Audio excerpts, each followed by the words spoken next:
Well, I spoke to Rainbow Murray, Professor of Politics at Queen Mary University in London, and asked her if Macron's absence on the campaign trail has helped or hindered his candidacy. Take a look.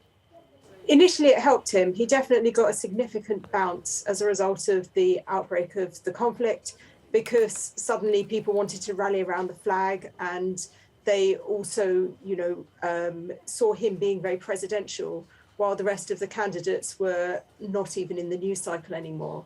But as the conflict has continued, it started to hurt him because he continues having to serve as president and doesn't get nearly as much time to be a candidate and campaign. And people are starting to refocus their attention on domestic policy areas. So that bounce is now wearing off. You mentioned domestic politics. Now, Macron's main rival in the polls, especially, is Marine Le Pen. There were fears that Marine Le Pen's voter base would be split. But it hasn't quite happened, has it? And in fact, she's had a bit of a bounce. So could you explain what exactly has happened there? Yes, her vote was initially split between her and a even further right-wing candidate called Eric Zemmour. And her strategy has been for more than a decade now to detoxify the image of the party and bring it closer to the mainstream. So much so that a space opened up, the toxic space she tried to leave behind, which Zemmour gleefully occupied. But Zemmour has been too closely aligned with Putin, and that hurt him after the outbreak of the conflict. And whilst Le Pen also had links to Putin, she was more willing to renounce them once the conflict broke out. So that has hurt Zemmour and caused a transfer of his votes towards her.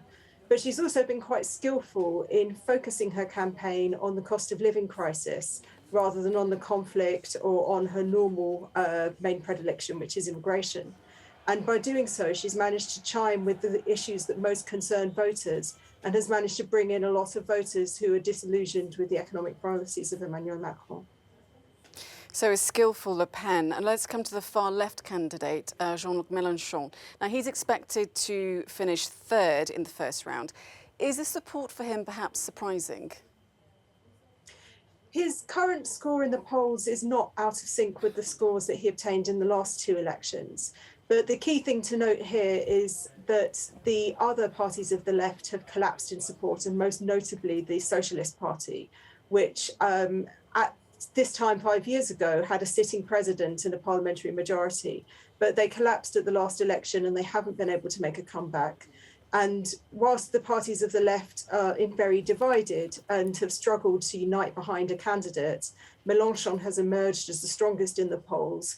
And other candidates, well, the supporters of other candidates are now starting to realise that if they want anybody to the left of Macron in this election, Mélenchon is their best bet.